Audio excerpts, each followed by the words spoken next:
ऐसी एक वेबसाइट है जहाँ पे जाके आप चेक कर सकते हैं कि आप हैक हुए हैं कि नहीं। उसका नाम है सोशल मीडिया में how hackers can hack your account. आपको फिशिंग मेल भेज सकता है। जब भी आप रीसेट पासवर्ड करते हो तो आपके पास एक ईमेल आता है। अटैकर सेम चीज करेगा, पूरा आपको ऐसा ही लगेगा कि इंस्टाग्राम का जेन्युइन ईमेल ही है। आपका एग्जिस्टिंग होगा, वो आप टाइप करोगे और आप नया पासवर्ड टाइप करोगे, वो आपका जेन्युइन वेबसाइट पे जाके आपका अकाउंट टेक ओवर कर लेते हैं। पर HTTPS वाली वेबसाइट भी स्कैम वेबसाइट हो सकती है। अगर HTTPS है तो भी चांसेस है कि आपका डेटा वो मॉडिफाई आप चेक कर सकते हैं। एज अ यूज़र मुझे कैसे पता चलेगा कि मेरा फ़ोन हैक हो चुका है? तो एंड्रॉयड में एक फीचर आता है जहाँ पे आप देख सकते हैं कि it is a clear indication कि आपका फ़ोन हैक हो चुका है। हैकर्स के लिए हॉटस्पॉट्स क्या रहते हैं कि okay this is my go two way of hacking someone? जो भी ये स्कैम्स होते हैं वो जनरली सीनियर सिटीजन्स को टारगेट करते हैं। हमारे पेरेंट्स की हैबिट होती है, जो भी स्क्रीन पे पॉप होता है अलाउ क्लिक करते हैं and then they become the victim. 18 to 35 years की एज वाला बंदा ये पॉडकास्ट देख रहा है तो वो अपने पेरेंट्स के फोन्स को कैसे सिक्योर कर सकता है? डिजिटल अरेस्ट की मतलब सच्चाई क्या है? वही का माहौल क्रिएट कर रहे हैं लोगों के लिए और वही चीज़ का एडवांटेज अटैकर्स लेते हैं कि वो बंदा पैनिक हो गया है, उसको अपनी रेपुटेशंस की पड़ी है अभी। क्या कोई रास्ते जहाँ पे से आपका पासवर्ड कॉम्प्रोमाइज हो जाएगा? इंग्लिश पासवर्ड की जगह अगर आप रीजनल लैंग्वेज में अगर आप पासवर्ड रखें तो that would be really good.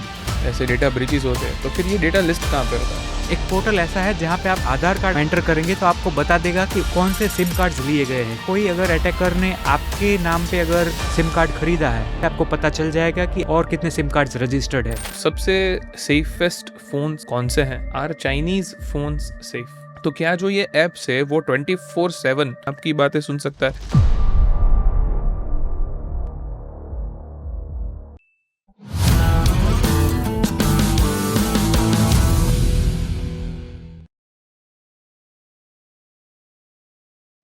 अगर आपने कभी भी आखिरी 15 सालों में फ़ोन यूज़ किया है, दैट मीन्स के आपका सब डेटा गूगल के पास है।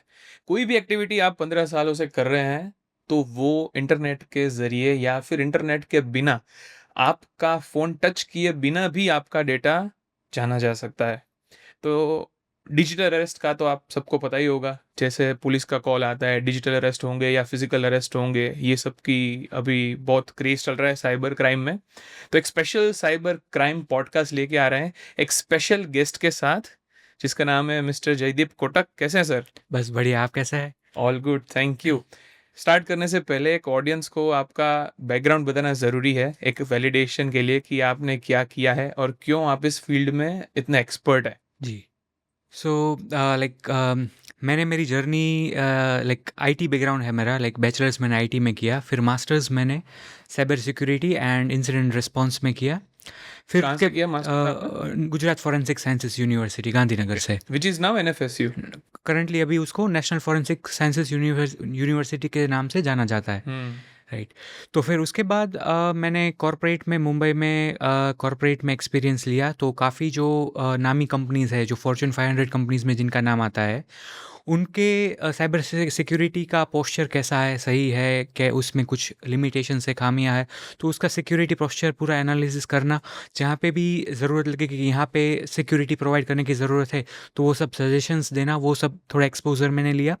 उसके बाद फिर मैंने फर्दर स्टडीज़ के लिए इज़राइल से PhD किया, जिसमें साइबर सिक्योरिटी पे ही फोकस था कि मशीन लर्निंग को साइबर सिक्योरिटी इम्प्रोवाइज़ करने के लिए कैसे यूटिलाइज़ किया जाए। मशीन लर्निंग को साइबर सिक्योरिटी इम्प्रोवाइज मतलब kind of AI। Yes, combination of AI, या फिर आप हम ऐसा कह सकते हैं कि AI या मशीन लर्निंग का एप्लीकेशन साइबर सिक्योरिटी डोमेन में, ताकि साइबर सिक्योरिटी को इम्प्रोवाइज़ कैसे किया जा सके उसके हिसाब से।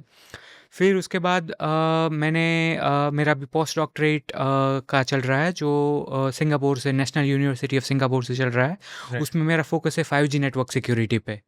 तो एक बहुत डीप में कैसे कैसे स्कैम्स होते हैं उन सब में जाने से पहले एक थोड़ा बेसिक बात करते हैं कि साइबर क्राइम ये टर्म अगर आप ब्रेक डाउन करें तो उसमें क्या क्या इंक्लूड होता है बेसिकली, फॉर फर्दर क्लैरिटी। जी। तो साइबर क्राइम अगर हम देखें तो दो हिस्सों में डिवाइड करते हैं, साइबर और क्राइम। तो साइबर मतलब क्या कि जो भी चीज़ इंटरनेट से कनेक्टेड है वो साइबर का पार्ट होगी। जैसे आपका फ़ोन हो गया, जैसे आपके अभी घर में जो स्मार्ट डिवाइसेस आते हैं वो हो गए, कंप्यूटर्स हो गए, लैपटॉप्स हो गए, तो जो भी चीज़ें, जो भी डिवाइस जो इंटरनेट से कनेक्टेड है वो साइबर के अंडर में आ जाता है, राइट? और उसमें क्राइम अगर हम देखें तो उससे रिलेटेड क्राइम्स, तो उससे रिलेटेड क्राइम्स क्या हो गया, आपका फ़ोन हैक हो गया, या फिर लेट्स से आपका पीसी हैक हो गया, उसमें से कुछ इन्फॉर्मेशन लीक हो गई जो अटैकर्स मिसयूज़ कर सकते हैं, तो वो सब चीज़ें क्राइम में आती है। तो cyber crime is like combination of cyber and crime. So वहाँ पे जैसे कि साइबर रिलेटेड जो भी डिवाइसेस है उसको लेवरेज करके क्राइम जो कंडक्ट होते हैं वो साइबर क्राइम कह सकते हैं हम उसको। करेक्ट। और जो साइबर सिक्योरिटी टर्म है वो जो हम बेसिक समझते हैं कि ये सभी क्राइम की सिक्योरिटी प्रोवाइड करते जी। हैं या फिर इट गोज फर्दर? तो मेनली ये डोमेन पूरा कवर हो जाता है कि जो साइबर क्राइम्स होते हैं उसको कैसे प्रिवेंट किया जाए, और कॉरपोरेट में इसको ज़्यादा यूज़ करते हैं ये टर्म साइबर सिक्योरिटी। पूरा एक डिवीजन होता है कि जो जो वेल नोन कंपनीज होती है तो उनके काफ़ी डिजिटल एसेट्स होते हैं, तो वो डिजिटल एसेट्स को कैसे सिक्योर किया जाए, तो उसका पूरा, क्योंकि उसका एक्सपोजर काफ़ी होता है, जैसे उनकी फ़ोन एप्लीकेशंस हो गई, जैसे उनकी वेबसाइट्स हो गई, तो वो काफ़ी, जैसे वो एसएमएस काफ़ी कई बार करते हैं, वो ईमेल्स कई बार करते हैं, तो वो पूरे अलग अलग इंटरफेस है जहाँ से वो अपने कस्टमर्स के साथ इंटरेक्ट करते हैं, तो उनको वो सब चीज़ें सिक्योर रखनी होती है ताकि उनके कस्टमर्स को भी हानि ना हो उनके नाम से, क्योंकि उनका नाम, ब्रांड नेम खराब होता है कंपनीज का, राइट? तो वो वहाँ पे भी पैसा लगाते हैं कि कस्टमर्स भी उनके सेफ रहे। तो अभी रिसेंटली ये इंडिया में बहुत हैकर्स के लिए गो टू स्कैम हो गया है कि डिजिटल अरेस्ट का बोल देते हैं। जी। और कई कई केसेस में तो ऐसा होता है, मैंने सुना है कि कॉल करते हैं और पूछते हैं कि मतलब स्कैम का टाइप कैसा होता है कि फॉर एन एग्जांपल आप आपने मुंबई में नहीं रहते, लेट्स से आप you are staying 500 kilometres outside of Mumbai, जी। तो आपको बोलते हैं कि आपको मुंबई आना पड़ेगा क्योंकि आपके नाम पे वारंट है। जी। फिर हम एज अ विक्टिम मैं बोलता हूँ कि भाई कैसा वारंट, देन जी। दे से कि फलाना ढिंगाना, राइट। मतलब कोई भी आपका आधार कार्ड है या पान कार्ड है उससे आपने साइबर क्राइम किया है। राइट। उससे सामने वो आपको दो ऑप्शन देते हैं कि आप डिजिटल अरेस्ट होना पसंद करेंगे या फिर फिजिकल अरेस्ट। मतलब ये साइकोलॉजिकल ऐसा है कि वो आपको चूज करने का ऑप्शन दे रहे हैं। Of course you are staying 500 kilometre away from Bombay, so आप बोलते हैं digital arrest. Right. So basically आप खुद ही जाते हैं, फिशिंग का पार्ट होता है और यू से कि ओके ये होता है, पर Right. डिजिटल अरेस्ट की मतलब सच्चाई क्या है? सो डिजिटल अरेस्ट अगर आप देखें तो ये क्यों ये अटैकर्स इसको लेवरेज कर रहे हैं, मेन इसमें चीज़ ये भय भय का माहौल क्रिएट कर रहे हैं लोगों के लिए, ताकि कई किसी को भी अगर कॉल आता है कि आपने ये क्राइम किया, राइट, तो वो इंसान पैनिक कर जाता है तुरंत, और वही चीज़ का एडवांटेज अटैकर्स लेते हैं कि वो बंदा पैनिक हो गया है, उसको अपनी रेपुटेशंस की पड़ी है अभी, कि उसकी रेपुटेशन उसके रिलेटिव्स के बीच में कैसी होगी, या फिर उसको जान पहचान वाले जितने भी लोग हैं तो उनके बीच में उसकी रेपुटेशन डैमेज होगी। तो उसको प्रिवेंट करने के लिए फिर इंसान क्या करता है कि जो भी रास्ता वो अटैकर्स सुझाते हैं, जैसे कि आपने बोला कि डिजिटल अरेस्ट हो जाओ या फिर इतना पेमेंट कर दो आप तो आपका नाम निकलवा देंगे, तो उस वो जो भय का माहौल क्रिएट हो जाता है, वो पैनिक जो यूज़र कर विक्टिम कर जाता है, उसी का एडवांटेज लेके एडवर्सरी उसको कोई भी चीज़ करवा सकता है, मतलब जो अटैकर होता है वो। तो ये मेन चीज़, वो जो भय का माहौल होता है वही चीज़ है, उसको ही लेवरेज करते हैं अटैकर्स। तो बेसिकली आपकी साइकोलॉजी के साथ खेलते हैं राइट, एग्जैक्टली। अटैकर्स। जी। राइट। थोड़े स्कैम्स के बारे में डिस्कस करते हैं, बहुत सारे कॉमन स्कैम्स है। बेसिक स्कैम स्टार्टिंग विथ जो क्यूआर कोड का स्कैम होता है, जी। वो कैसे एग्जीक्यूट होता है? जी। तो क्यूआर कोड के स्कैन में अगर हम देखें तो आप जनरली अभी कहीं पे भी पेमेंट करते हो तो यूपीआई जनरली हम यूज़ करते हैं, राइट? तो यूपीआई में क्या होता है कि क्यूआर कोड होता है, उसको आप स्कैन करके आप पेमेंट कर देते हैं। अब मान लीजिए कि वो क्यूआर कोड आपको पता है कि आप यहाँ पे गए हैं और आपका मतलब आप पे कर रहे हो तो ठीक है, ठीक है। बट लेकिन मान लीजिए कि आप ऑनलाइन कुछ परचेज़ करते हैं और आपको वो क्यूआर कोड भेजता है, या फिर कई बार ऐसा होता है कि आपको रिक्वेस्ट भेजता है। अगर आप देखें तो वो मनी की रिक्वेस्ट आपको कर सकता है। मान लीजिए कि आपने 1000 की कुछ चीज़ ली तो आपको रिक्वेस्ट 1000 की आनी चाहिए, लेकिन मान लीजिए कि सामने वाला अगर फ्रॉडस्टर है तो वो क्या करेगा, 1000 के बजाय 10,000 की रिक्वेस्ट आपको भेज देगा। मैंडेट भेजते हैं बेसिकली। जी, एग्जैक्टली राइट। तो वो आप जस्ट अगर आप ब्लाइंडली अगर क्लिक कर देते हो तो आपके अकाउंट से डेफिनेटली वो बैलेंस चली जाएगी। तो वहाँ पे थोड़ी अवेयरनेस, थोड़ी जागरूकता होने की ज़रूरत है यूजर्स को। क्यूआर कोड अगर हम देखें तो अभी ऑटो रिक्शा वाले के पास भी क्यूआर है, जी। अगर आप लोकल कहीं पे खाने पे जाते हो तभी भी क्यूआर है, इवन रेस्टोरेंट्स में भी जाते हो तो मेन्यू भी क्यूआर कोड से ही अभी आता है। Right, right. तो basically everywhere you are getting this QR. तो हमने ये भी सुना है कि क्यूआर कोड लोग बदल देते हैं। जी। तो एज अ यूज़र जब भी मैं कोई क्यूआर कोड स्कैन करता हूँ, तो मुझे एज अ यूज़र कैसे पता चलेगा कि this is the correct QR मैं पे कर रहा हूँ या फिर ये फेक क्यूआर है? वो चेक कैसे करता है? सो बेसिकली क्यूआर कोड क्या है, हम वो उसको बेसिकली थोड़ा समझते हैं इन डिटेल। तो क्यूआर कोड क्या है कि आपकी सुविधा के लिए क्यूआर कोड प्रोवाइड किया जाता है। मान लीजिए कि आप यूपीआई कोई पेमेंट कर रहे हैं, तो यूपीआई पेमेंट में यूपीआई आईडी की ज़रूरत होती है। तो यूपीआई आईडी आपको लिखना ना पड़े उसके लिए क्यूआर कोड है। जैसे आपने डाइनिंग का एग्जाम्पल दिया, तो डाइनिंग में क्या होता है, मेनू के लिए क्यूआर कोड है, तो आपको क्या करना होता है कि उसको स्कैन करते हैं तो उसकी वेबसाइट डायरेक्टली ओपन हो जाती है। तो क्यूआर कोड इज़ लाइक कि वो जो भी आपको विजिट करवाना चाह रहा है, जैसे कि डाइनिंग मतलब रेस्टोरेंट वाला हो गया, या फिर ऑटो रिक्शा में जो आप यूपीआई पेमेंट करते हैं, तो उसका शॉर्टन वर्जन है कि आपका मोबाइल इजीली उसको रिकग्नाइज कर लेगा और उसको आपको वहाँ पे विजिट करवाने के लिए ले जाता है। जैसे वेबसाइट होगी तो वहाँ पे आप मेनू देख सकते हैं, और यूपीआई पेमेंट के लिए यूपीआई आईडी का एड्रेस हो गया। तो वो जैसे कि आप अगर रेस्टोरेंट की बात कर रहे हैं या फिर ऑनलाइन परचेज की अगर बात कर रहे हैं, तो उसमें जैसे क्यूआर कोड आप स्कैन करके जो उस चीज़ को विजिट करते हैं, जब वेबसाइट को विजिट करते हैं, तब उसका डोमेन आपको देखना होता है कि भाई सही डोमेन है और उसमें इंफॉर्मेशन क्या चीज़ आ रही है। डोमेन मतलब जैसे डोमेन मतलब जैसे www.google.com है तो वो एक डोमेन है। जैसे www.bombay-restaurant.com तो वो एक डोमेन हो गया।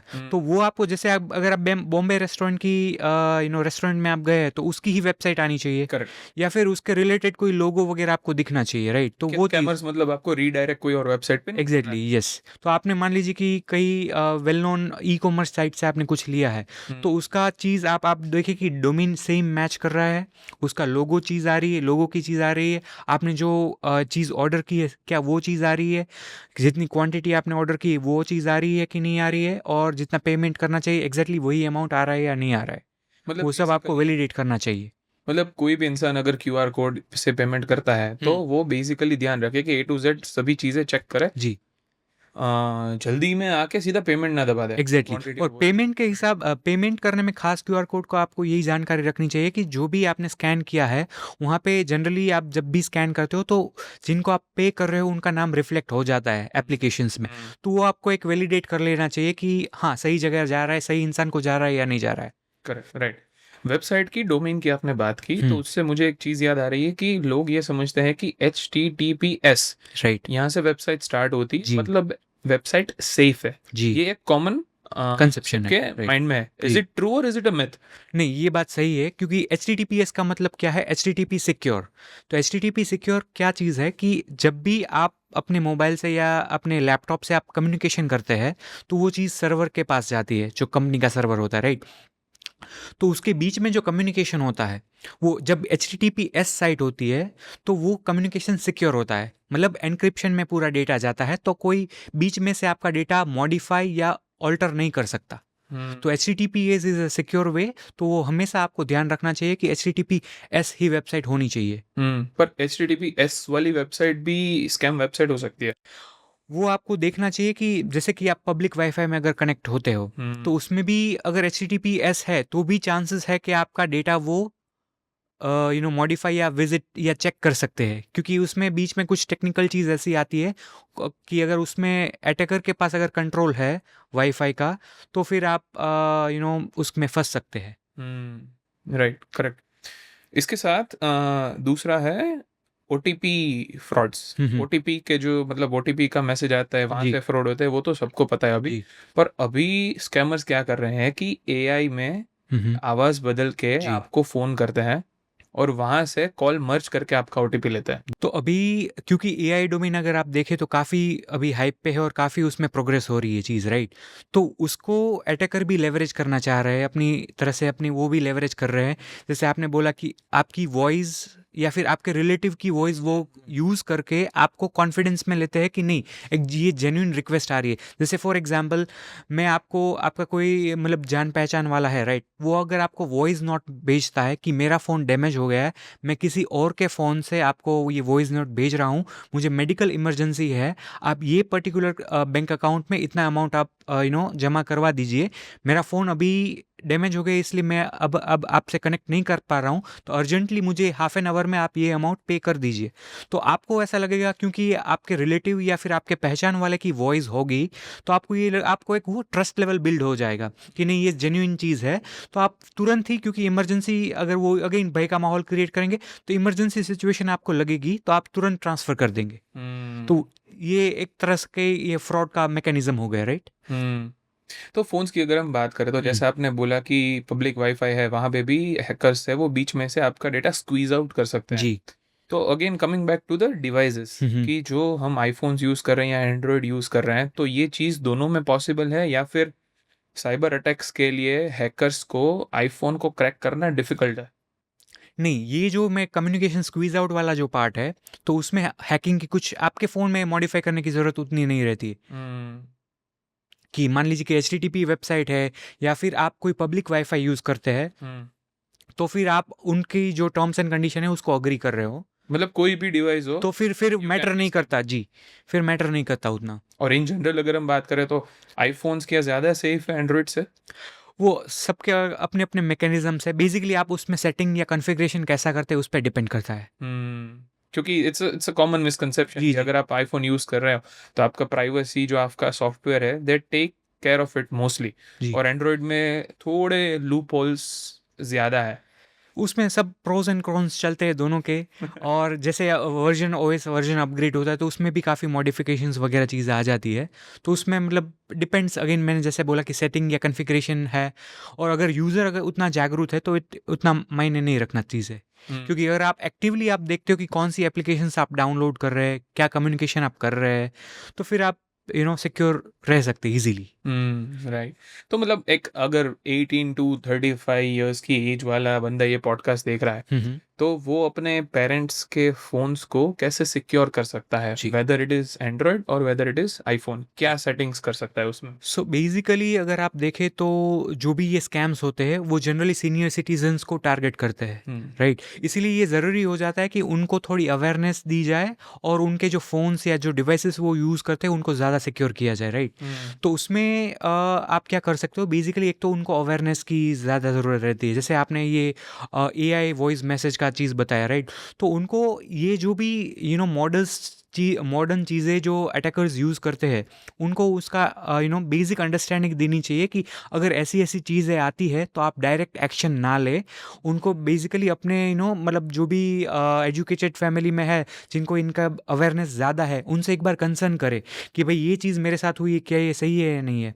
आपने कई बार ये भी सुना होता है कि बैंक में हर बार ये प्री रिकॉर्डेड मैसेज आता है कि बैंक का कोई भी एम्प्लॉयी आपसे सीवीवी नंबर या कोई भी क्रिटिकल इन्फॉर्मेशन आपसे नहीं माँगेगा, राइट? तो वो कई बार एल्डरली सिटीजन्स को उतना आइडिया नहीं होता है और वो कई बार ओटीपी या फिर क्रिटिकल इन्फॉर्मेशन शेयर कर देते हैं, जिसकी वजह से अटैकर्स उसको फिर लेवरेज करके मिसयूज़ कर सकते हैं। लैक ऑफ तो वो एजुकेशन का। एग्जैक्टली, सो बेसिकली अवेयरनेस उनमें होनी चाहिए और फ़ोन में कुछ कॉन्फ़िगरेशन उनको बेसिक समझा देना चाहिए कि आप कोई भी अननोन एप्लीकेशंस डाउनलोड नहीं करनी चाहिए। कई बार क्या होता है कि व्हाट्सएप पे सीधी एपीके फाइल आ जाती है और वो इंस्टॉल कर लेते हैं, तो वो काफ़ी हानिकारक हो सकती है चीज़ें। आपको एप्लीकेशन सिर्फ गूगल प्ले स्टोर से ही डाउनलोड करनी चाहिए, ट्रस्टेड सोर्स से, राइट? और बाकी बेसिकली जैसे कि ओटीपी वगैरह शेयर नहीं करना है, उसकी अवेयरनेस वगैरह होनी चाहिए, और पब्लिक वाईफाई वगैरह यूज़ नहीं करना है, वो सब इन्फॉर्मेशन उनको देनी चाहिए।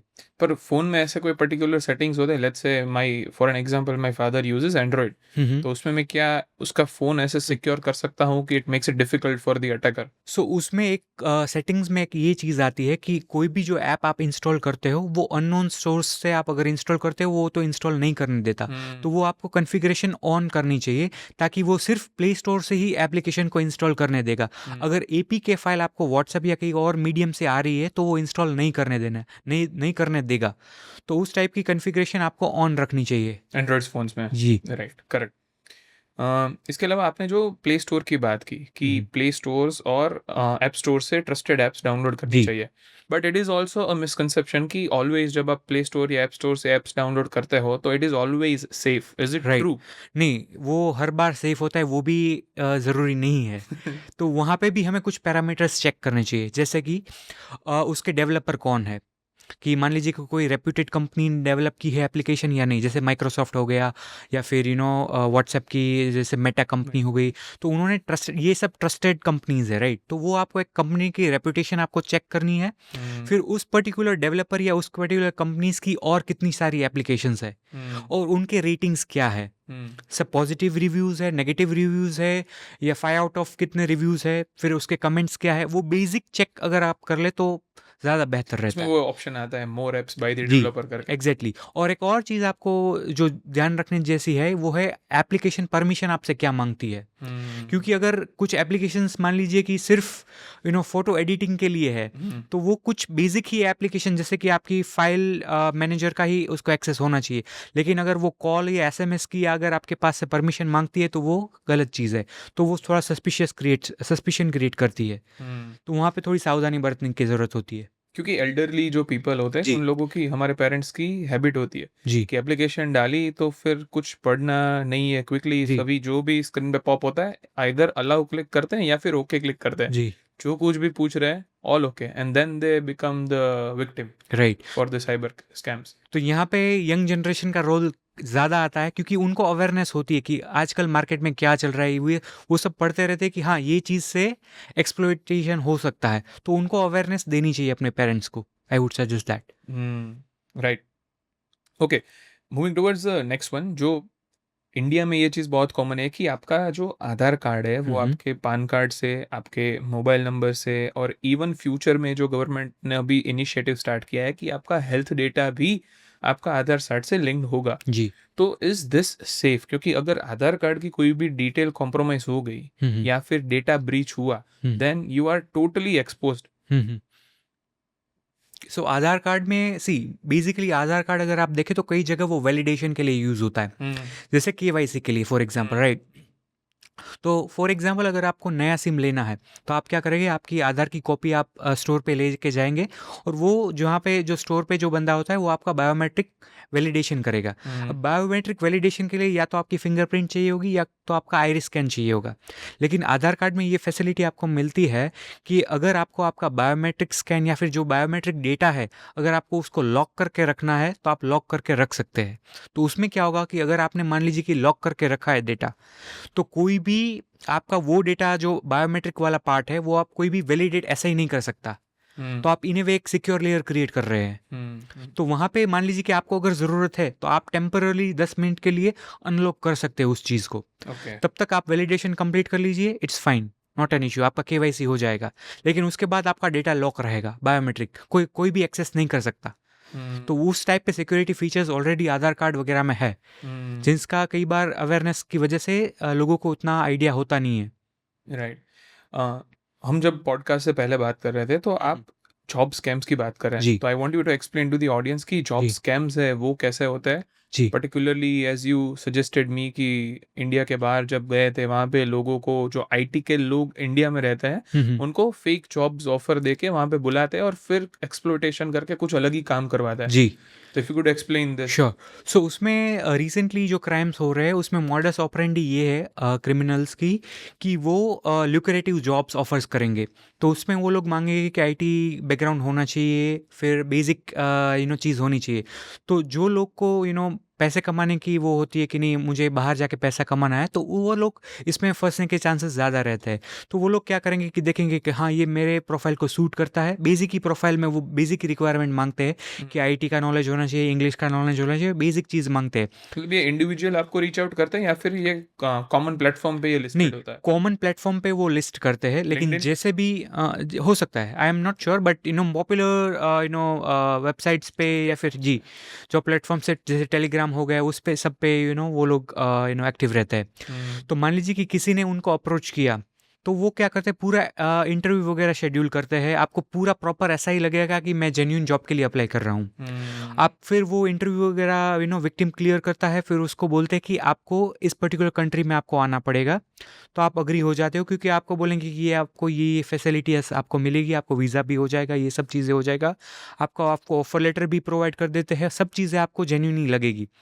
लेकिन क्या होता है बाद में जब आप उस पर्टिकुलर कंट्री में पहुंचते हो तो वहाँ पे फिर आपको कुछ अननोन लोकेशन पे आपको ले जाते हैं, बोलेंगे कि नेक्स्ट राउंड के लिए ले जा रहे हैं, या फिर आपको जॉब लोकेशन के लिए जॉब लोकेशन पे लेके जा रहे हैं आपको। तो फिर वहाँ पे चीज़ें फिर थोड़ा सस्पिशियस ग्रे एरिया में जानी शुरू हो जाती है कि आपके पास क्या आपके पास से आपका पासपोर्ट भी ले लेंगे। फिर वहाँ पे आपको बोलेंगे कि अभी आपका ट्रेनिंग वगैरह होगा। फिर वहाँ पे वो लोग क्या करते हैं बेसिकली, वहाँ पे आपको, क्योंकि आपके पास आईटी की स्किल है, आपके पास इंग्लिश की नॉलेज है, आपके पास कंप्यूटर की नॉलेज है, तो आपको फिर साइबर क्राइम्स में ही लगा देते हैं। आपको बेसिकली आपको फोर्सफुली वो साइबर क्राइम्स करवाते हैं। कौन से कंट्रीज में मतलब ये कंबोडिया हो गया, फिर काफ़ी और कंट्रीज भी उसके आसपास, म्यांमार के बॉर्डर के पास भी काफ़ी ये स्कैम्स होते हैं। आपने लिंक्डइन की बात की कि वहाँ पे जॉब पोस्टिंग से ये सब स्कैम होते हैं, उससे I can think of social medias. Recently मेरे एक फ्रेंड के पापा का इंस्टाग्राम अकाउंट हैक हो गया था। इंडिया के बहुत बढ़िया पॉडकास्टर है रणवीर, उसकी यूट्यूब चैनल भी हैक हो गई थी। तो सोशल मीडिया में how hackers can hack your accounts? तो उसमें बेसिकली कंपनीज की सिक्योरिटी तो डेफिनेटली हाई ही होती है, लेकिन मिस्टेक कहाँ पे होती है? एक तो है कि आपका वीक पासवर्ड हो सकता है। अगर वीक पासवर्ड है तो अटैकर क्या कर सकता है, उसको गैस कर सकता है, या फिर कई बार ट्राई करके उसको बाईपास कर सकता है। बाईपास तो नहीं, बट लेकिन उसको बेसिकली गैस कर सकता है, जिससे उसको आपका अकाउंट का एक्सेस मिल सकता है। दूसरी चीज़ ये हुई कि मान लीजिए कि अटैकर क्या कर सकता है कि आपको फिशिंग मेल भेज सकता है। तो फिशिंग मेल क्या चीज़ है? तो फिशिंग मेल में जैसे भी जब भी आप रीसेट पासवर्ड करते हो तो आपके पास एक ईमेल आता है कंपनी से। जैसे कि इंस्टाग्राम का पासवर्ड अगर आप रीसेट करते हैं तो आपके पास एक इंस्टाग्राम से एक ईमेल आता है कि आप ये लिंक पे आप जाइए और आपका पासवर्ड रीसेट कीजिए। तो मान लीजिए कि अटैकर सेम चीज़ करेगा, आपको एक ईमेल भेजेगा कि ये रीज़न की वजह से आपको आपका पासवर्ड बदलने की ज़रूरत है।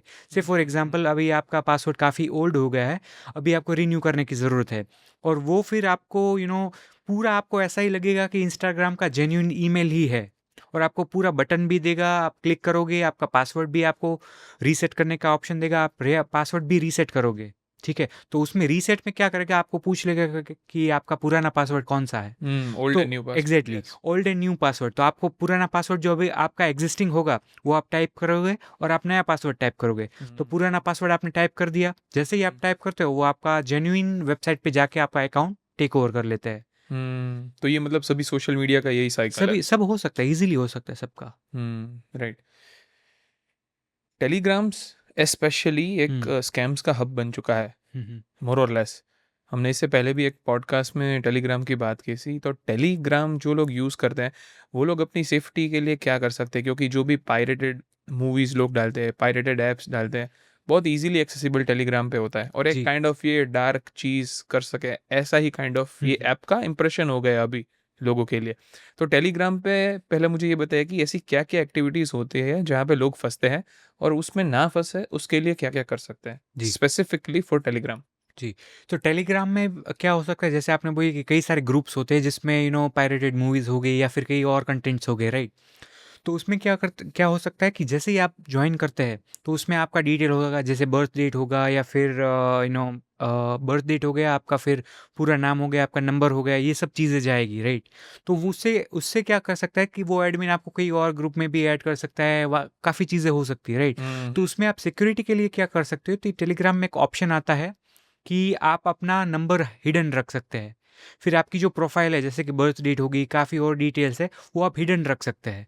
तो वो सब कॉन्फ़िगरेशन लेवल चीज़ें होती है, तो आपको कॉन्फ़िगर करके चीज़ें रखनी चाहिए कि ये चीज़ मुझे एक्सपोज़ दूसरों को नहीं करनी है। कोई भी अगर ग्रुप में मुझे ऐड करे तो आप पहले मुझसे कन्फर्मेशन लेना चाहिए, सीधा ऐड नहीं मुझे करना चाहिए सामने वाला बंदा। तो वो सब चीज़ें आपको कॉन्फ़िगर करके रखनी पड़ती है। सिमिलरली व्हाट्सएप में भी यही है कि आप कोई भी आपको ग्रुप में अगर ऐड करे तो आपसे पहले एक वैलिडेशन लेना चाहिए कि हाँ, ये मुझे ऐड कर रहा है, I am okay with it. तो वो कॉन्फ़िगरेशन व्हाट्सएप आपको प्रोवाइड करता है, आपको बस वो कॉन्फ़िगरेशन ऑन करनी होती है। करेक्ट।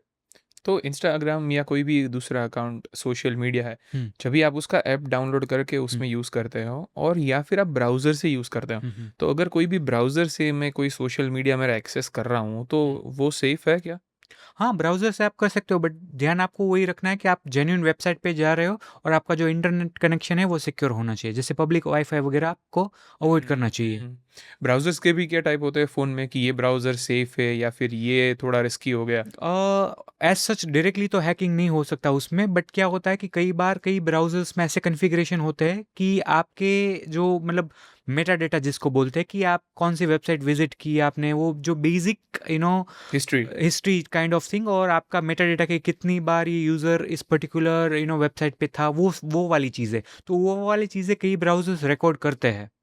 तो उस टाइप के ब्राउजर्स में या तो आपको कॉन्फ़िगरेशन चेंज कर लेनी चाहिए या तो उस टाइप के ब्राउजर्स आपको यूज़ नहीं करने चाहिए।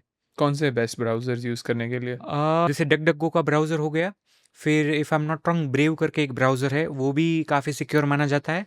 तो उसमें वो क्या करता है कि थर्ड पार्टी या फिर जो भी मेटा डेटा है वो कलेक्ट नहीं करता। क्योंकि आई यूज़ आईफ़ोन और आईफ़ोन में जैसे राइट, सफ़ारी यूज़ करता हूँ, तो सफ़ारी भी ये पूरा प्राइवेसी रिपोर्ट देता एग्ज़ैक्टली, है कि राइट, कितने जो वेबसाइट्स थे, वो आपका डेटा गैदर करने की ट्राई कर रहे थे और हमने इन्हें ब्लॉक किया है। एग्ज़ैक्टली, तो वो एक यस, प्राइवेसी रिपोर्ट बना के आपको देता है यस, आईफ़ोन में। यस।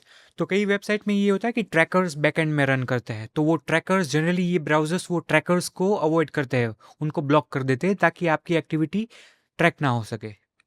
और सिमिलरली एक आईफ़ोन में भी होता है कि जभी भी आप कोई वेबसाइट एक्सेस करो, हुँ, I hmm. Guess this is specifically for iPhone hmm, users, हुँ। तो आपको आता है कि रिड्यूस प्रोटेक्शंस। हुँ, हुँ। Some part of the website may not be displaying correctly. To access it, reduce protection और cancel, ये ऐसे पॉपअप आ जाता है। जी। तो मतलब ये क्या होता है? तो कई बार क्या होता है कि जो भी वेबसाइट आप एक्सेस करने की ट्राई कर रहे हैं, राइट, तो हम्म, कई बार उसमें जो कंटेंट आता है, जैसे मान लीजिए कि इमेजेस हो गए या फिर वीडियोस हो गए, तो वो कोई और थर्ड पार्टी वेबसाइट से आपको वो कंटेंट लेके आता है चीज़ें। तो कई बार वो प्रोटेक्शन उसमें एम्बेड होता है कि आपको क्या थर्ड पार्टी से आपको डेटा इस डोमेन में इस पर्टिकुलर वेबसाइट में आपको डिस्प्ले करने देना है या नहीं देना है। तो इसकी वजह से कई बार ये प्रोटेक्शंस की अलर्ट आती रहती है। राइट।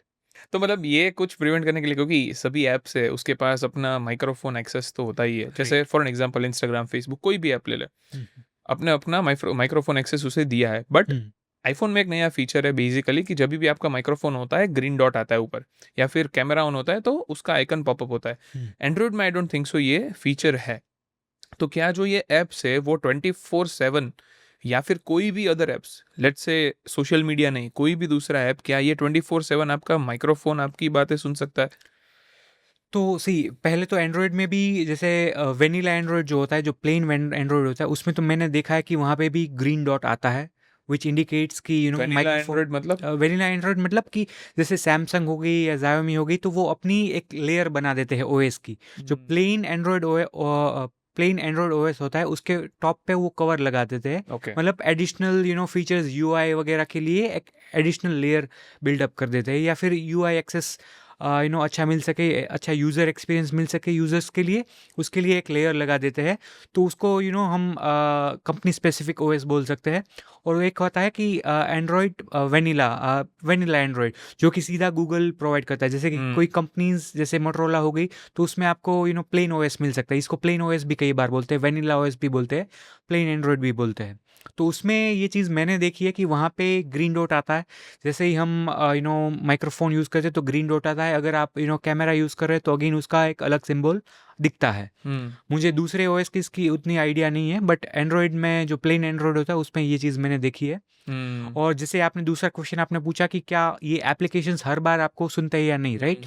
तो उसमें क्या होता है कि जब भी आप ऐप इंस्टॉल करते हो तो आपको परमिशन मांग लेता है कि मैं माइक्रोफोन यूज़ कर सकता हूँ, जो वो एप्लीकेशन पर्टिकुलर यूज़ कर सकती है या नहीं कर सकती है। कई बार क्या होता है कि एप्लीकेशंस बैकग्राउंड में रन करती है। कई बार आप देखते हैं कि आपको सीधा नोटिफिकेशन आ जाता है, दैट इंडिकेट्स कि एप्लीकेशन बैकग्राउंड में रन कर रही है। तो अगर एप्लीकेशन रन कर रही है तो वो पर्टिकुलर वो हार्डवेयर का यूज़ डेफिनेटली कर सकती है। तो मतलब वो ऑलवेज अलाउ का फीचर हमें नहीं देना है। जी। Right, correct. लेट्स से कि मैं कोई भी फ़ोन यूज़ कर रहा हूँ और बाय चांस मैं हैक हो गया हूँ, मेरा फ़ोन हैक हो चुका है। तो एज अ यूज़र मुझे कैसे पता चलेगा कि मेरा फ़ोन हैक हो चुका है? पहली चीज़ अगर आप देखें तो उसमें क्या होगा कि कोई कुछ एडिशनल एप्लीकेशंस इंस्टॉल हो सकती है। आपको दिखेगी कि हाँ, ये तो एप्लीकेशन मैंने इंस्टॉल की नहीं है, लेकिन फिर भी दिख रही है। तो ये एक सिग्नेचर है। दूसरा सिग्नेचर ये है कि कई बार आप उतना डेटा यूज़ करते नहीं हो, लेकिन आपका जो मोबाइल का डेटा है वो बाहर जा रहा होता, तो तब वो आपका इंटरनेट हैवीली यूज़ करेगा। तो वो जब हैवीली यूज़ करता होता, बैकग्राउंड में चीज़ यूज़ होती है और आप यूज़ नहीं कर रहे, लेकिन बैकग्राउंड में ये चीज़ यूटिलाइज हो रही है, that is again an indication कि कोई एप्लीकेशन बाहर डेटा भेज रही है। तो that is again an indication कि आपका फ़ोन कॉम्प्रोमाइज़ हो सकता है, या हो चुका है एक्चुअली। क्योंकि ये कोई चीज़, ये सभी ऐसी चीज़ है कि कोई अपने फ़ोन में मतलब रेगुलर चेक करता नहीं है। ऐसे इसके अलावा भी कोई ऐसी अननोन थिंग्स फ़ोन में है, या फिर स्पेसिफिकली कुछ एंड्रॉयड में हो रहा हो, स्पेसिफिकली कुछ ऐसा आईफ़ोन में होता हो कि जहाँ से मतलब क्विकली आपको ये रेड फ्लैग दिख जाए कि okay there is something wrong. So Android में एक्चुअली एक फीचर आता है जहाँ पे आप देख सकते हैं कि कौन सी एप्लीकेशन आपने यूज़ की हेविली, और उसमें उस एप्लीकेशन के लिस्ट में सबसे ज़्यादा डेटा किस एप्लीकेशन ने यूज़ किया। तो वहाँ पे अगर कोई वेल नोन एप्लीकेशन नहीं है जो आप यूज़ रेगुलरली कर रहे हो, और उसकी जगह कोई थर्ड पार्टी एप्लीकेशन है जो आपने कभी यूज़ नहीं की है, तो आप it is a clear indication कि आपका फ़ोन हैक हो चुका है। उसके साथ आई गेस बैटरी ड्रेन से भी। Exactly, yes, battery drain is also one of the indicator. Right, correct.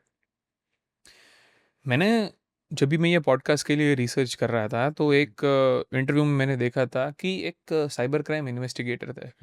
उन्होंने ये सजेस्ट किया था कि जब भी कोई बंदा हैक होता है तो they are not being hacked for the first time. Actual में जब भी आपके साथ मनी आपका स्कैम होता है, आपका कोई ओटीपी का स्कैम होता है, तो this is not the first time that you have been scammed. इससे पहले उस बंदे के पास एज अ फर्स्ट लेयर आपकी कुछ इन्फॉर्मेशन ऑलरेडी है। लेट्स से कि हम अब बात कर रहे थे डेटा लीक की फॉर एन एग्जांपल, तो आइदर आपका पासवर्ड होगा, आइदर आपकी कोई और चीज़ होगी जो उसके पास presently on top of that. क्योंकि हमने देखा है कि आज तक कोई भी हैकर आपका पासवर्ड नहीं मांगता, राइट राइट? आइदर ओटीपी होगा, आइदर कोई और इन्फॉर्मेशन होगी to get access to your private data. तो ये वो एक्सप्लेन कर रहे थे कि जब भी आप हैक हो रहे हैं तो you have been hacked for the second time, basically either public WiFi से कुछ निकाल लिया होगा या फिर कोई और चीज़ से। तो मतलब ये हैकर्स ये चीज़ कैसे परफॉर्म करते हैं, और ये हैकर्स की मतलब बेसिकली ये साइकोलॉजी क्या रहती है? सो सी बेसिकली इसमें ऐसा होता है कि नॉट नेसेसरीली कि आपके मोबाइल से ही आपका डेटा गया हो। कई बार आप क्या करते हैं, कई बार मान लीजिए कि कोई वेल नोन वेबसाइट है, वहाँ पे आपने रजिस्टर किया है।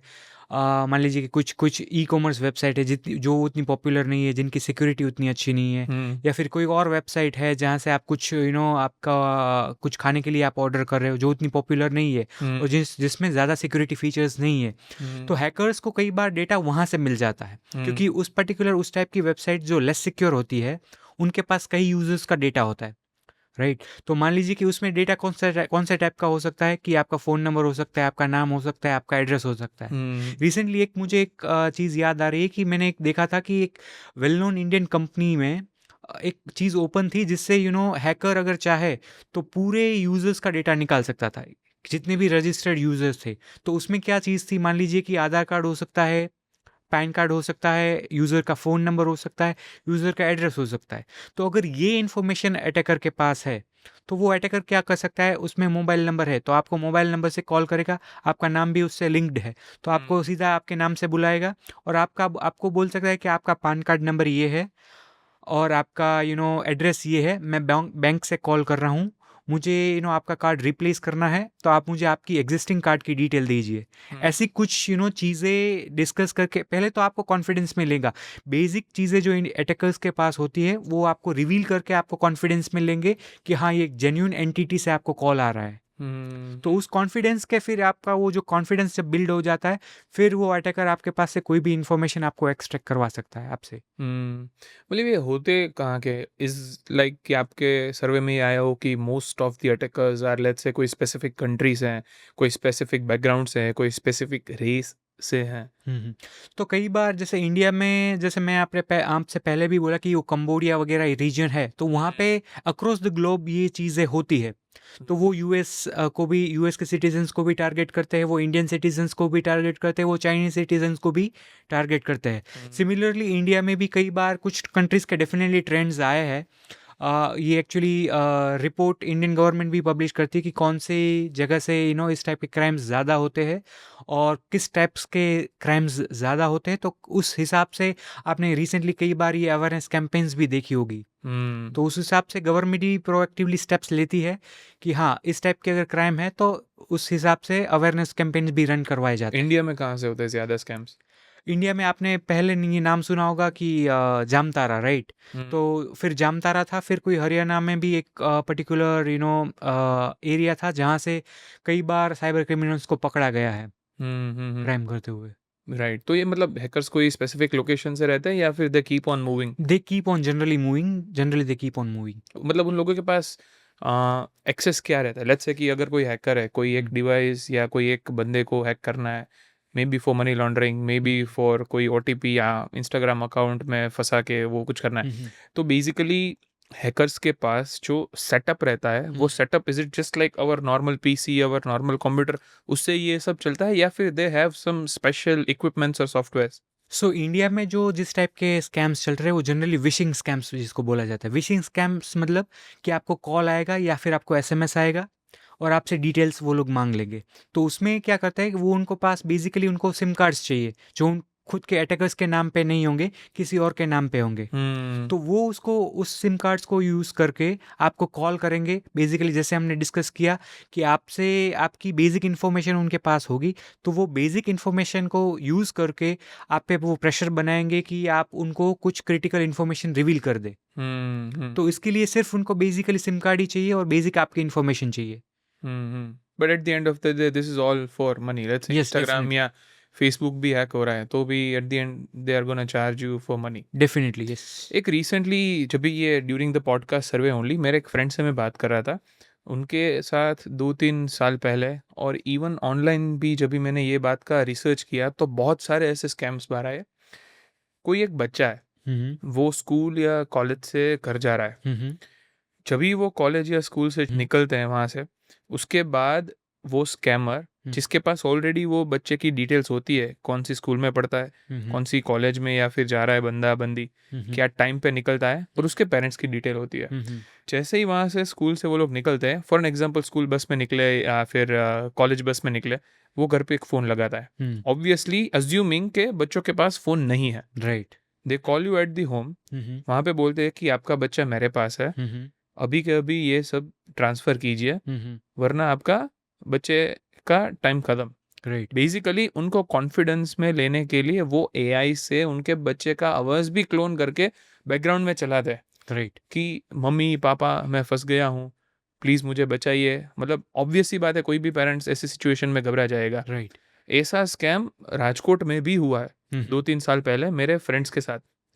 उसमें उसके बाद ये क्या करते हैं कि ये लोग जहाँ पे भी फ़ोन आता है तभी वो डिमांड करते हैं। लकीली मेरे फ्रेंड के साथ ऐसा हुआ कि उसकी फ्रेंड के पास फ़ोन था और पेरेंट्स ने फ़ोन किया और वो लोग बच गए। पर जब भी मैंने ये बात उसमें डाली इंटरनेट में, तो ऐसे बहुत सारे स्कैम्स होते हैं। जी। This is a very new trend. Yes, yes, definitely, क्योंकि अभी एआई से जैसे आपने बात की वॉइस क्लोन हो जाता है, इवन फेक वीडियोस भी बन जाती है। तो उससे क्या होगा कि एक पेरेंट्स में को पैनिक क्रिएट हो जाता है, कि इमरजेंसी सिचुएशन क्रिएट कर देते हैं कि ये इमरजेंसी सिचुएशन है, आप तुरंत एक्ट कीजिए वरना आपके चाइल्ड को डैमेज कर सकते हैं। मतलब टाइम और साइकोलॉजी के साथ Exactly. टाइम कम है, एक्ट और लूज इट। एग्जैक्टली। सो तो वहाँ पे आपको क्या करना चाहिए, जल्दबाजी नहीं करनी चाहिए, आई वुड सजेस्ट, और थोड़ा टाइम बाय कर लेना चाहिए। जैसे आपको पता है कि 10 मिनट में या आधे घंटे में बच्चा आपके घर पे आ ही जाएगा, तो वो उतना टाइम आपको वैलिडेशन के लिए डेफिनेटली रखना चाहिए, तुरंत एक्ट नहीं करना चाहिए। Right, correct. Okay, moving towards जो हमने फ़ोन्स में ये बात की, coming outside of the hackers and coming to the scams. जो फ़ोन में हमने बात की कि पासवर्ड्स है जो वीकेस्ट होता है, तो पासवर्ड हैकर्स के पास जाने के कौन कौन से रास्ते हैं? पासवर्ड ऑटोफिल जैसे हमने देखा है कि जो फ़ोन में रखते हैं, कोई भी वेबसाइट पे सीधा पासवर्ड चला जाता है। पासवर्ड मैनेजर्स के ऐप होते हैं फ़ोन में, अगर वो क्रैक हो गया तो सीधी सी बात हो Right. जाएगा। उसके अलावा जो हमारे पेरेंट्स होते हैं वो छोटी सी चिट्स में पासवर्ड लग के रखेंगे, उसको पता है कि भाई कौन नहीं देख लेगा, ये फ़ोन की नोट्स में लिख लेंगे Right. याद रखने के लिए। तो हाउ डेंजरस दिस इज़, और इसके अलावा भी क्या कोई रास्ते हैं जहाँ पे से आपका पासवर्ड कॉम्प्रोमाइज़ हो जाएगा? नहीं, डेफिनेटली जैसे आपने बोला कि पासवर्ड वीकेस्ट लिंक होता है, तो ये बात सही है, क्योंकि कई बार हमको इतना क्योंकि कई वेबसाइट्स पे हमने रजिस्टर किया होता है, राइट? तो सबके पासवर्ड याद रखना भी थोड़ा चैलेंजिंग हो जाते हैं चीज़ें। तो कई बार क्या हो सकता है कि इसमें मान लीजिए कि आपने 10 वेबसाइट में आपने रजिस्टर किया है, और कई बार लोग क्या करते हैं, मिस्टेक ये कर देते हैं कि सब जगह पासवर्ड सेम रखते हैं। तो मान लीजिए कि एक वेबसाइट में भी अगर डेटा आपका कॉम्प्रोमाइज़ हो गया और पासवर्ड आपका अटैकर के पास पहुंच गया, तो अटैकर कैन गेस कि हाँ, ये ईमेल आईडी वाला बंदा यही पासवर्ड इसने रखा है, तो क्या दूसरी वेबसाइट पे यही कॉम्बिनेशन लागू पड़ेगा या नहीं पड़ेगा? तो कई बार वो वर्क कर जाता है। मोस्टली सेम ही रखते हैं। जी, तो वो चीज़ अवॉइड करनी चाहिए। दूसरा, मैं एक सजेशन देना चाहूँगा कि जनरली क्या होता है कि इंग्लिश पासवर्ड की जगह अगर आप रीजनल लैंग्वेज में अगर आप पासवर्ड रखें, तो that would be really good. क्योंकि क्या हो सकता है, कई बार attackers directly automated tool use करते हैं, तो जनरली उसमें इंग्लिश वर्ड्स या फिर न्यूमेरिकल का कॉम्बिनेशन वो यूज़ करते हैं, जो कि ऑटोमेटिकली आपका 1000 बाइट ट्राई करेगा कि ये पासवर्ड है या नहीं, ये पासवर्ड है या नहीं। लेकिन अगर आपने रीजनल लैंग्वेज में पासवर्ड रखा है, तो that is really difficult to break. तो वो एक्चुअली इट इज़ एडवाइजेबल कि आपको रीजनल लैंग्वेज में पासवर्ड रखना चाहिए। That's a great point actually. पर जो आप इंग्लिश या रीजनल लैंग्वेज में बात कर रहे हैं, तो रीजनल लैंग्वेज में टाइप ही करना है या फिर हिंदी या इंग्लिश का नहीं, मिक्सचर है? डेफिनेटली आप वर्ड्स तो इंग्लिश के यूज करेंगे, ओके, लेकिन right, the combination, exactly, it will make sense in another या लैंग्वेज। और आपको याद रखना भी इजी हो जाएगा, और आप उसमें नंबर्स भी कुछ अगर आप ऐड कर दोगे, तो it is really strong password. तो ऐसी एक वेबसाइट है जहाँ पे जाके आप चेक कर सकते हैं कि आप हैक हुए हैं कि नहीं, राइट। आपका ईमेल कॉम्प्रोमाइज हुआ है कि नहीं। उसका नाम है हैव आई बीन, PWNED। वहाँ पे आप अपना ईमेल डालिए जी, और आपको पता चल जाएगा कि मोस्ट कॉमन डेटा ब्रीचेस कहाँ है, कितनी जी। बार ब्रीच हुआ है, जी, कहाँ पे आपका ईमेल कॉम्प्रोमाइज, क्या क्या कॉम्प्रोमाइज हुआ है, पासवर्ड कॉम्प्रोमाइज हुआ है, mobile phone number, email ID, क्या क्या चीज़ें, लोकेशंस आपकी क्या क्या कॉम्प्रोमाइज हुआ है, पर्सनल डेटा, सब कुछ उसमें लिख के आता है। राइट। इंडिया में मोस्ट कॉमन डेटा जो सबके गए हैं, वो सबको पता है। 2018 में एक डब स्मैश करके ऐप था, जहाँ पे वीडियो रिकॉर्डिंग ऐप था। वहाँ पे बहुत सारे लोगों का डेटा कॉम्प्रोमाइज हुआ था और एक बिग बास्केट का स्कैम हुआ था, जहाँ पे उसमें साइबर अटैक हुआ था या फिर डेटा सेल हुआ था, ऐसा कुछ था। तो क्या ऐसी भी कोई वेबसाइट और रिलेटेड फीचर्स है जहाँ पे मैं जान सकता हूँ कि ओके, मेरा डेटा कॉम्प्रोमाइज हुआ है या नहीं? तो ये बेसिकली इंडिया स्पेसिफिक तो ऐसा कुछ नहीं है, लेकिन जो वेबसाइट आपने बताई वो एक्चुअली जेन्युइन वेबसाइट है। तो वो ट्रैक करते हैं कि कौन से मेजर कंपनीज के ब्रीचेस हुए हैं और कौन से रिकॉर्ड्स, किस टाइप के रिकॉर्ड्स लीक हुए हैं। जैसे पासवर्ड हुआ या फिर आइडेंटिटी नंबर हुआ है, या कौन सी चीज़ें लीक हुई, तो वो पूरा ट्रैक रखते हैं उसका।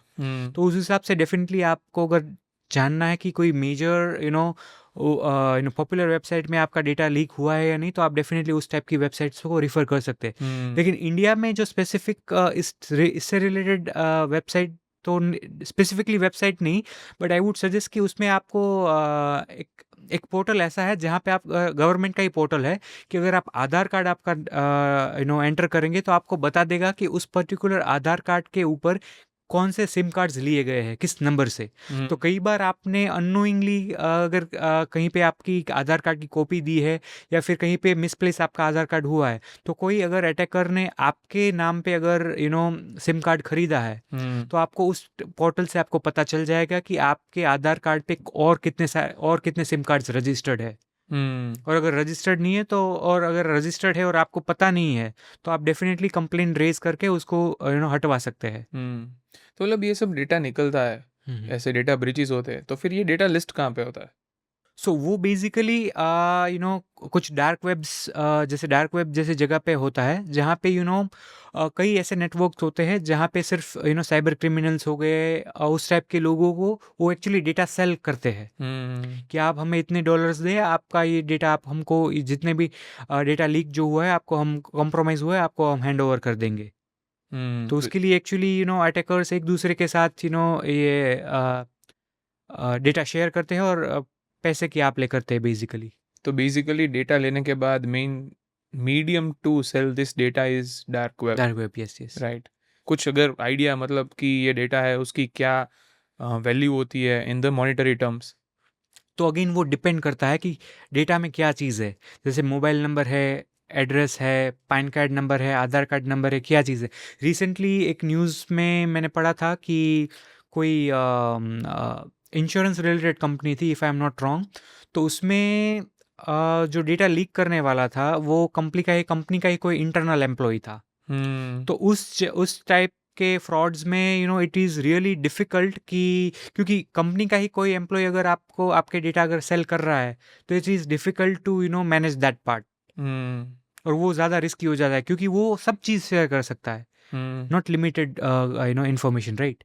थ्रू आउट योर करियर आपके पास अगर कोई ऐसा केस, आपने जैसे बोला था कि यू प्रैक्टिस सच केसेस, तो आपके पास क्या कोई ऐसा केस आया है जहाँ पे ये डेटा रिलेटेड कोई स्कैम हुआ और you tried to navigate that? एक नामी कंपनी का मैं जब जस्ट ऐसे ही कुछ ऐसा नहीं था कि मैं सिक्योरिटी एनालिसिस कर रहा था, लेकिन जस्ट मैं एक्सप्लोर कर रहा था कि क्या क्या फैसिलिटी वो कंपनी प्रोवाइड करती है। लेकिन फिर मैंने एक चीज़ देखी कि हाँ, उसमें थोड़ा लूप होल मैंने देखा। कौन से साल की बात है ये? I think 3-4 years back. Okay. ठीक है। तो उसमें मैंने चीज़ देखी कि हाँ, थोड़ा अगर मैं माइनर चेंज कर रहा हूँ तो मुझे दूसरे यूजर्स के भी डेटा दिख रहे थे। तो वो फिर मैंने देखा कि हाँ, वो बहुत नामी कंपनी थी, कई यूजर्स उसमें रजिस्टर्ड थे। तो फिर गवर्नमेंट ऑफ इंडिया में एक एक्चुअली बॉडी होती है, उसका नाम है CERT In, computer emergency response team India. तो वहाँ पे मैंने वो चीज़ रिपोर्ट की थी और उसने फिर वो कंपनी से बात करके एक्नॉलेज भी किया था कि हाँ, ये लूप होल था और वो फ्लो को पैच किया था। तो मतलब कितने लोगों का डेटा था उधर? मे बी करोड़ लोगों का data Yeah. was like literally available. yeah. Wow, crazy. And then you send it to the government of India. yes. वाह, क्रेजी। मतलब किस टाइप का ये ऐप था जिससे मतलब ये ब्रीच हुआ? सो उसमें बेसिकली जो डेटा था उसमें यूज़र के फ़ोन नंबर, उसमें यूज़र्स के एड्रेस और उसमें यूज़र के पैन कार्ड नंबर्स वो सब लीक थे। इसके अलावा घर में भी हमारे पास जितने भी सीसीटीवीज होते हैं, लोग फैक्ट्रीज में सीसीटीवी लगा रहे हैं। अभी तो कई लोग घर के अंदर भी सीसीटीवी लगा रहे हैं। तो सीसीटीवी लगाना कितना सेफ है, और अगर कोई हैकर को आपके सीसीटीवी की एक्सेस करनी हो तो क्या वो प्रैक्टिकली पॉसिबल है? सी अगेन, जैसे आपने बोला कि कई जगह पे सीसीटीवी आजकल हर हर मोस्ट ऑफ जगह लोगों को सेफ्टी के लिए लगाते हैं, राइट। पर जैसे आपने बोला कि घर के अंदर, तो वो आई थिंक वो अवॉइड करनी चाहिए चीज़ें, क्योंकि सी मान लीजिए कि कितना भी स्ट्रांग आपका सिक्योरिटी का वो हो, लेकिन वो चीज़ अगर रिकॉर्ड हुई है तो there can be 1%, at least 1% chance कि वो चीज़ लीक हो सकती है। तो वो तो आई वुड सजेस्ट कि उसको तो अवॉइड ही करना चाहिए। और दूसरा जो सिक्योरिटी का पार्ट है, तो मेनली वहाँ पे जो भी आपका सीसीटीवी का नेटवर्क है, तो वो आई वुड सजेस्ट कि वो इंटरनेट पे इंटरनेट पे एक्सपोज नहीं होना चाहिए। वो सिर्फ आपका जो घर का प्राइवेट इंटरनल नेटवर्क है वहाँ तक ही उसका वो मतलब फैलाना हो, मतलब वहाँ तक ही उसको सीमित होना चाहिए। इंटरनेट पे उसको एक्सपोज नहीं करना चाहिए और पासवर्ड भी स्ट्रॉन्ग रखना चाहिए। मेन ये कंसर्न्स ही होते हैं। मतलब फॉर एन एग्जांपल, जैसे हमारे फ़ोन में अभी एक्सेस रहती है सीसीटीवी कैमरास की, तो वो बेसिकली इंटरनेट के थ्रू ही आता है। राइट। तो इज़ इट सेफ, या फिर आप वो करते हो कि लोकल स्टोरेज में ही होना चाहिए, फ़ोन पे भी एक्सेस नहीं होना चाहिए? इज़ इट सी फ़ोन पे हम क्यों एक्सेस कर रखते हैं, क्योंकि एक कन्वीनियंस हो जाता है रहने का, राइट। तो हर ज़रूरी नहीं है कि हर बार हम फ़ोन पे एक्टिव ही उसको रखें। मान लीजिए कि अगर कई बार आप आउट ऑफ टाउन जा रहे हैं तो आप एक्सेस रखें तो ठीक है, लेकिन ऑल द टाइम वो चीज़ एक्सपोज रहे इंटरनेट पे, that is not suggest good practice. It's a bigger loop hole. Yes. इससे बेटर यू सजेस्ट कि जो केबल्स के थ्रू टीवी में आता है सीसीटीवी का stream, recording, that is more safer. या ओके, राइट। इसके अलावा हम बीच में भी बात कर रहे थे डीप फेक्स के बारे में, जो भी फोटोज और वीडियोस में फेसेस रिप्लेस हो जाता है। इसके रिलेटेड कोई साइबर का केस आपने सॉल्व किया हो, या फिर कुछ रिलेटेड नॉलेज? रिसेंटली इंडिया में ही अगर मैं बात करूँ तो एक वेल नोन कंपनी के ऑनर के फेस को यूज़ करके जो बैटिंग एप्लीकेशंस आती है उसको प्रमोट किया गया था। तो that is again very dangerous. The reason is क्योंकि वो जो फेमस पर्सनालिटी का चेहरा है वो सब लोग उसको ट्रस्ट करते हैं।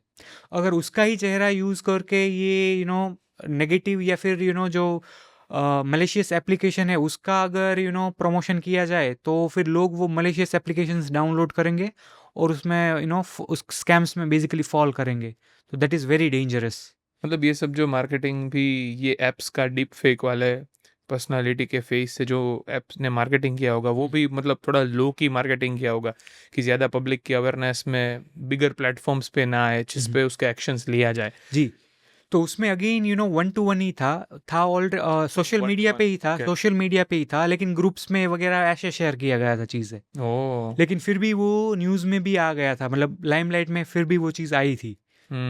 पर द स्कैमर्स बेसिकली ट्राइड कि वो लोग की मतलब ग्रुप्स में ही चला जी, जाए, जी, जी। वन ऑन वन, कि यस, एक्सपोज ना हो जाए। एग्ज़ैक्टली। Oh wow, crazy. इसके अलावा एक बार आपके साथ साइबर क्राइम हो जाता है, फिर उसकी कंप्लेन करने के लिए इंडिया में क्या प्रोविजन है? सो इंडिया में रिसेंटली जो पोर्टल है वो है cybercrime.gov.in। वहाँ पे आप जाके आप कंप्लेन रेज कर सकते हैं, आप पूरी डिटेल आप नोट वहाँ पे करवा सकते हो, और आपको पूरा एसएमएस के द्वारा उसका अपडेट भी आता रहेगा कि क्या प्रोग्रेस है क्या नहीं है। तो बेसिकली पुलिस स्टेशन में जाने की जरूरत नहीं है, या फिर that is also another way? That is also a way, but ये सीधा आप कंप्लेन कर सकते हैं सेंट्रल पोर्टल पे। साइबर क्राइम हेल्पलाइन नंबर क्या है? 1930 वहाँ पे भी आप कॉल करके सीधा आपका कंप्लेन लिखवा सकते हैं। राइट। मतलब ये जो क्राइम इन्वेस्टिगेशन होती है, साइबर क्राइम इन्वेस्टिगेटर है, उनकी भी पॉडकास्ट है इंटरनेट पे, मैंने स्टडी किया है।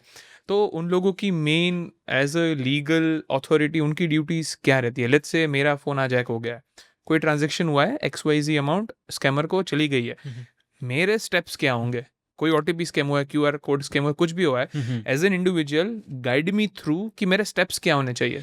सी बेसिकली इसमें क्या होगा कि जैसे ही आपको पता चल रहा है कि आपके साथ कोई फ्रॉड हुआ है, तो आप क्या करेंगे, आप तो एक तो बेसिकली आप डिटेल आपकी नोट डाउन करेंगे कि कौन सी बैंक अकाउंट में हुआ है, और आपको अगर लगता है कि हाँ इस पर्टिकुलर टाइम पे हुआ मेरे साथ, आपको अगर पता है कि नहीं ये पर्टिकुलर कॉल की वजह से ही मेरे साथ फ्रॉड हुआ है, तो वो पूरा आप टाइम स्टैम्प के साथ या फिर कोई पर्टिकुलर नंबर से अगर आपको कॉल आया है तो वो सब डिटेल्स आप नोट डाउन कीजिए। और ये जो दो चीज़ हमने बात की 1930 पे आप कॉल करके बता सकते हैं, या फिर cybercrime.gov.in पे जाके आप सब डिटेल्स वहाँ पे ऐड कर सकते हैं। फिर क्या होगा कि गवर्नमेंट जो बॉडी है उनका सबके बैंक्स वगैरह के साथ कोऑर्डिनेशन रहता है। सब बैंक्स ने डेडिकेटेड ऑफिसर्स असाइन किए होते हैं कि जो इस टाइप के फ्रॉड्स को हैंडल करते हैं। तो वो फिर गवर्नमेंट की ड्यूटी हो जाती है कि जिस पर्टिकुलर बैंक से फ्रॉड हुआ है, जिस पर्टिकुलर बैंक के रिलेटेड जो फ्रॉड हुआ है, वहाँ पे फिर वो आपकी इन्फॉर्मेशन, जैसे आपका अकाउंट नंबर हो गया, आपका जो टेंटेटिव टाइम आपने बोला कि इस पर्टिकुलर टाइम पे फ्रॉड हुआ है, तो वो सब डिटेल्स वहाँ पे भेजेंगे। इनफैक्ट टेलीकॉम ऑपरेटर्स भी इसमें कोऑपरेट कर सकते हैं, और उस हिसाब से वो पूरा एनालिसिस करके अगर चीज़ें ब्लॉक हो सकती है, चीज़ें रिवर्ट हो सकती है, तो गवर्नमेंट पूरी ट्राई करती है कि आपका अमाउंट आपको रिवर्ट मिल जाए। तो मोस्ट ऑफ द केसेस में they could track down? Yes, अगर आप इमीडिएटली एक्शन ले तो डेफिनेटली चांसेस आर हाई कि आपको आपका अमाउंट वापस मिल जाएगा। और जो भी लेट्स से ट्रांजेक्शन हुआ है, तो मैंने ये भी सुनने में आया है कि पूरी अमाउंट शायद वापस ना भी आ पाए। जैसे 5 लाख का फॉर एग्जांपल स्कैम हुआ है और सेटलमेंट 2-3 लाख का होता है। सो उस केस में क्या होता है बेसिकली कि जो प्राइमरी अकाउंट में जो आपका ट्रांजैक्शन हुआ है, जैसे 5 लाख का फॉर एग्जांपल, फिर उस अकाउंट से अगर मल्टीपल अकाउंट्स में ट्रांजैक्शन हुए हैं आगे जाके, तो वहाँ पे कई बार क्या होता है कि कुछ अकाउंट्स में फिर ट्रांजैक्शन रिकवर करना टफ हो जाता है, इसलिए पूरी रकम की जगह कुछ डिडक्ट हो जाती है पार्ट जो अनट्रैकेबल होता है या फिर जिस पे रिट्राइव नहीं कर सकते। इसकी वजह से कई बार अमाउंट कम होती है। और कई बार लेट्स से ऐसा भी होता है कि एक स्कैमर ने बहुत लोगों के साथ स्कैम किया है, उसके खुद के अकाउंट में 4-5 लोगों को स्कैम की हुई अमाउंट पड़ी है, राइट, और उसने आधी अमाउंट लेट्स से स्पेंड भी कर दी है। राइट। तो बाकी की अमाउंट अभी ये कैसे सेटल होगी कि भाई आपके साथ भी स्कैम हुआ है, मेरे साथ भी स्कैम हुआ है, पर स्कैमर के पास अभी पार्शियल अमाउंट ही बाकी है। राइट, तो वो अगेन गवर्नमेंट के पास मैकेनिज्म होते हैं कि वो पूरी ट्राई करते हैं कि जहाँ पे वो स्पेंडिंग की है वहाँ से अगर कुछ रिवर्ट हो, या फिर कोई और असेट्स स्कैमर्स ने कुछ परचेज की है तो वो फिर वहाँ से रिकवर किया जाए अमाउंट। राइट। आपके करियर में ऐसे कौन से मेजर केसेस आए कि जो आप लोगों से मतलब शेयर करना चाहिए, या फिर उससे कुछ लोगों को अवेयरनेस मिले, या फिर कुछ ऐसे ऐसे इंटरेस्टिंग केसेस जो आपने सॉल्व किए हो, वेरी यूनिक केसेस? सो एक मुझे केस याद आ रहा है कि जब मैं कॉरपोरेट में था तब एक डायमंड ज्वेलर के पास ऐसा केस आया था कि उन्होंने कुछ मेजर अमाउंट किसी और के अकाउंट में ट्रांसफ़र कर दिए थे। तो एक्चुअली हुआ क्या था कि कुछ ये डायमंड ज्वेलर्स है राइट, तो उनके पास तो कई बार बड़े ट्रांजैक्शंस आते रहते हैं। तो एक बार उनको ईमेल आया कि इस पर्टिकुलर ऑर्डर का ये ट्रांजैक्शन अमाउंट है, आप यहाँ पे पेमेंट कर दीजिए, आपको ऑर्डर आपका मिल जाएगा। तो काफ़ी नाम मिलता जुलता था जो एक्चुअल ट्रांजैक्शन जिन जिन जिन पार्टी के साथ उन्होंने किया था। सिर्फ हार्डली 1 या 2 अल्फ़ाबेट का ही डिफरेंस था ईमेल आईडी में। और ज्वेलर को लगा कि नहीं, ये जेन्युइन पार्टी है, क्योंकि नाम में हार्डली 1 अक्षर का डिफरेंस था। तो फिर वहाँ पे पेमेंट हो गया था चीज़ें। तो वहाँ पे हमने देखा कि कई बार जो आपका ईमेल्स होता है वहाँ पे उतनी सिक्योरिटी नहीं होती है, कि जो फ्रॉडस्टर जो मेल करते हैं वो भी कई बार आपके इनबॉक्स में आएंगे। आइडियली वो स्पैम फोल्डर में जाने चाहिए। तो जब भी ऐसी कुछ डिटेल आती है जहाँ पे आपको पेमेंट करना है, तो आई वुड से कि आपको डबल चेक करना चाहिए कि जो ईमेल जहाँ से आपको आया है वो ईमेल भी जेन्युइन पार्टी का है या नहीं है। तो आई वुड सजेस्ट कि आपको वो ईमेल आईडी भी चेक करना चाहिए, और जहाँ पे आप पेमेंट कर रहे हैं उसका आईडी भी आपको, उसका मतलब वेबसाइट का एड्रेस भी आपको सही से देखना चाहिए कि एक्चुअली ये जेन्युइन वेबसाइट पे ही जा रहा है या कोई फेक वेबसाइट पे जा रहा है। तो ये जो आप ईमेल्स बता रहे हैं, या is this the easiest way for the hackers to hack you, और इससे भी ज़्यादा मतलब हैकर्स के लिए वो हॉटस्पॉट्स क्या रहते हैं कि okay this is my go two way of hacking someone? नहीं, ये डेफिनेटली, इसको जो मैं जो चीज़ अभी डिस्क्राइब की उसको फिशिंग मेल बोलते हैं। तो वहाँ पे वेरी सिमिलर जो लोगो वगैरह कंपनी का यूज़ होता है वो सब जेन्युइन कंपनी जैसा ही लगेगा, लेकिन सिर्फ वो जो लिंक आएगी आपको जहाँ पे आपको पेमेंट करना है या फिर कोई और इन्फॉर्मेशन ऐड करनी है, तो वो पेमेंट या फिर वो जो इन्फॉर्मेशन की लिंक होगी वो फेक वेबसाइट का आपको ले जाएगी। वो फेक वेबसाइट भी आपको जेन्युइन वेबसाइट जैसी ही लगेगी, same logo, same web page, but आपको वेब एड्रेस ठीक से देखना होगा कि कोई एक शब्द का भी डिफरेंस तो नहीं है। से फॉर एग्जांपल facebook.com, ये एक जेन्युइन वेबसाइट है राइट, लेकिन फेस फिर बुक में जो जीरोज ओ है उसकी जगह 00 अगर देखे लिख दे अटैकर, तो आपको वेरी दिखने में भी जेन्युइन लगेगा, लेकिन वो फेक वेबसाइट हो सकती है राइट। ऐसे कुछ बीच में टेस्ट भी था, मैंने किया था कि अगर कोई लेटर है जी जो आप रेगुलर पढ़ते हो जी, उसमें फर्स्ट और लास्ट लेटर सेम है, बीच में जो लेटर है उसको जंबल दी वर्ड्स कर दे, राइट, फिर भी you will read it the same way if you are not exactly, paying attention. Yes, मैं एक लेटर की बात नहीं कर रहा हूँ, लेट्स से कि 10 वर्ड्स का कोई एक वर्ड है, 10 लेटर का एक वर्ड है, उसमें आप 5-7 लेटर पे इंटरचेंज कर दोगे फिर भी बंदा पढ़ेगा वही। एग्जैक्टली, क्योंकि हमें रूटीन वो हाँ, आदत हो गई है कि हाँ, वही शब्द हम पढ़ेंगे राइट। तो एक एग्जैक्टली। कैरेक्टर अगर इधर उधर हुआ तो हम उतना ध्यान नहीं देते, तब फ्रॉड होने के चांसेस ज़्यादा हो जाते। तो we need to be aware. तो आप मुझे फ़ोन्स बताएं कि जनरली अपनी लाइफ में जो हम कंपनीज यूज़ करते हैं, एप्पल, शायोमी, सैमसंग, मोटरोला, बहुत सारे फ़ोन्स है, गूगल पिक्सल, तो सबसे सेफेस्ट फ़ोन्स कौन से हैं, और are Chinese phones safe? So Chinese phone I would definitely say we you need to be cautious basically, क्योंकि कई बार क्या होता है कि जो आप फ़ोन खरीदते हैं उसमें प्री इंस्टॉल्ड ऐप्स आती है जो कंपनी खुद से ऐड कर देती है।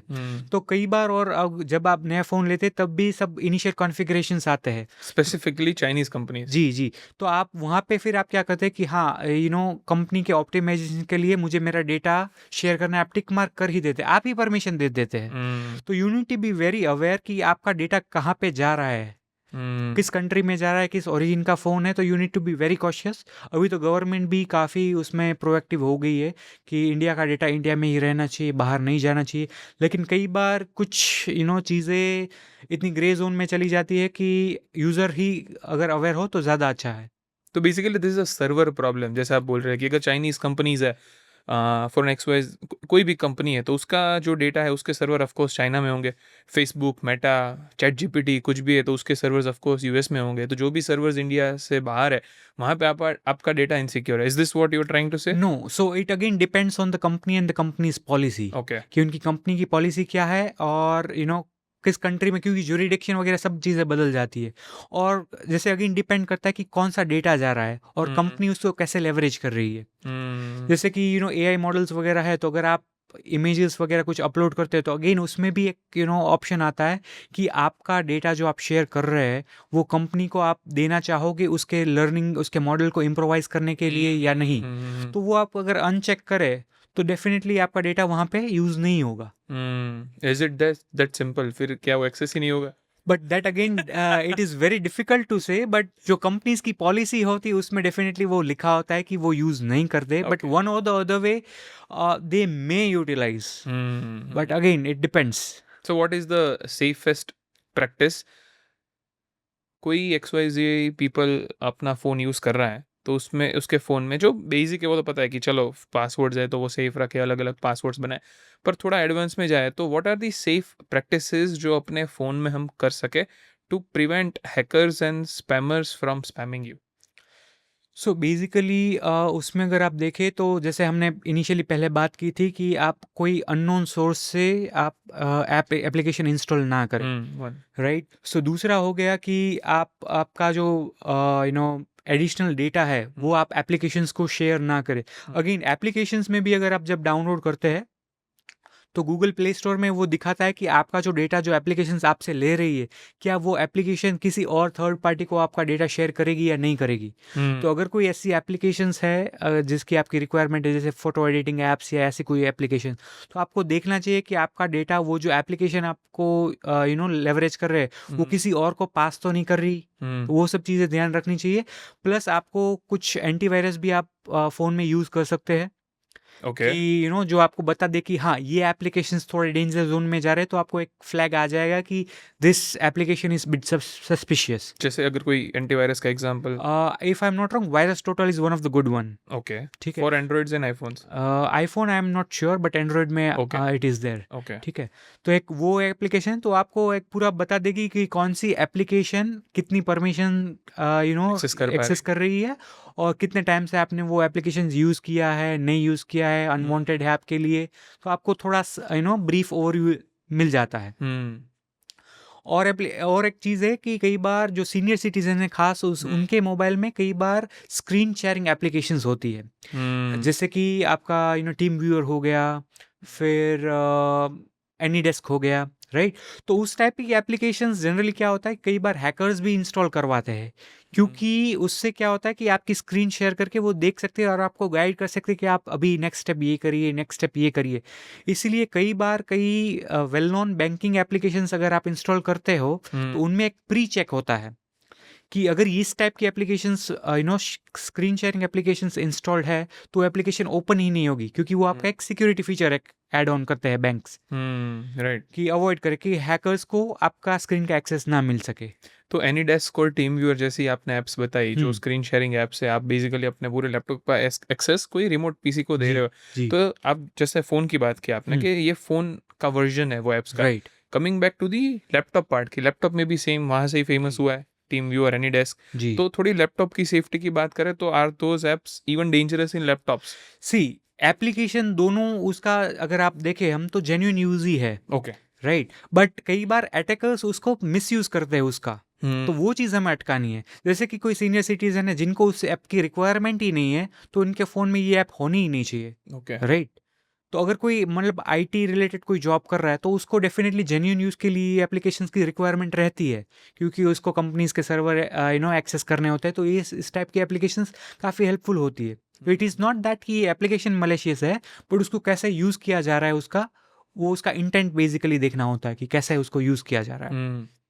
तो पीसी में कैसे पता चलता है अगर मेरा पीसी हैक हुआ या लैपटॉप हैक हुआ है तो? तो उसमें भी एक तो डेटा एक्टिविटी बढ़ जाएगी आपका, डेटा कंजप्शन. डेटा कंजम्पशन बढ़ जाएगा.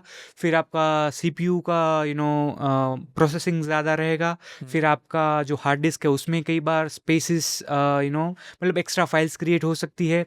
कई बार अगर मेलवेयर वगैरह है तो उसमें फाइल आपकी एनक्रिप्ट हो सकती है. तो वो सब चीज़ें प्राइमरी इंडिकेटर्स है.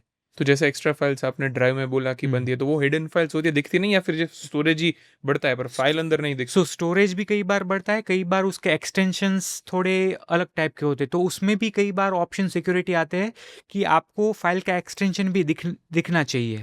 तो अगर वो आप रखें तो it is a safety layer, तो आपको पता चलेगा कि इस पर्टिकुलर फाइल का एक्सटेंशन एक्चुअली क्या है. क्योंकि कई बार क्या होता है कि .exe जो कि एग्जीक्यूटेबल फाइल होती है उसमें पीडीएफ का सिंबल होता है, तो हमें लगता है कि हम पीडीएफ ओपन कर रहे हैं, लेकिन एक्चुअल में हम एग्जीक्यूटेबल फाइल को रन कर रहे होते हैं. तो अगर आपने वो एक्सटेंशन विजिबल रखा है तो आपको पता चल जाएगा कि नहीं ये .exe फाइल है, ये एग्जीक्यूटेबल फाइल है जो कि पीडीएफ के सिंबल के साथ है, तो आप थोड़ा कॉशियस हो जाएंगे. तो बेसिकली अगर मैं ऑडियंस के लिए ये चीज़ सिंप्लीफाई करूँ तो कोई भी ऐप आपके पीसी में है वहाँ पे थोड़ी कॉलम्स रहती है कि जैसे कि इसकी ये साइज़ है, राइट, ये उसमें एक ये भी कॉलम रहती है कि कौन सी टाइप की ये फाइल है, क्योंकि जो आइकन है उसको मैनिपुलेट किया जा सकता है कि उस पे पीडीएफ लिखा हो और आप राइट, पीडीएफ खोल रहे हो, पर उसका टाइप बताएगा कि ये फाइल पीडीएफ है ही नहीं, right, it is just EXE file which is an app basically, executable file, executable file. Right. तो वो चेक करना है जी, बेसिकली। उसमें कॉलम में फाइल टाइप भी आएगा और फाइल के साथ उसमें एक्सटेंशन भी लिखा होगा कि abc.pdf, तो ये पीडीएफ फाइल है। अगर xyz.exe लिखा है तो इट इज एग्जीक्यूटेबल। तो वो सेटिंग आपको ऑन करने पड़ेगा कि जो डॉट के बाद जो 3 कैरेक्टर का एक्सटेंशन आता है वो विजिबल होना चाहिए आपको। Right, correct.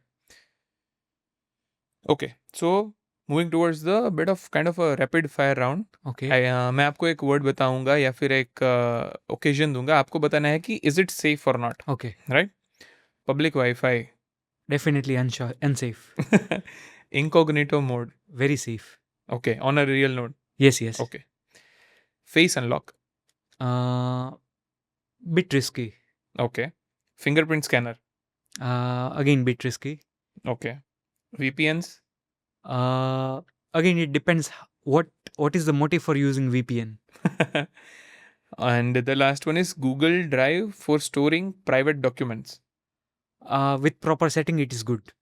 Okay, so since the rapid fire हो गया है, तो कौन से सेटिंग्स गूगल फाइल के लिए?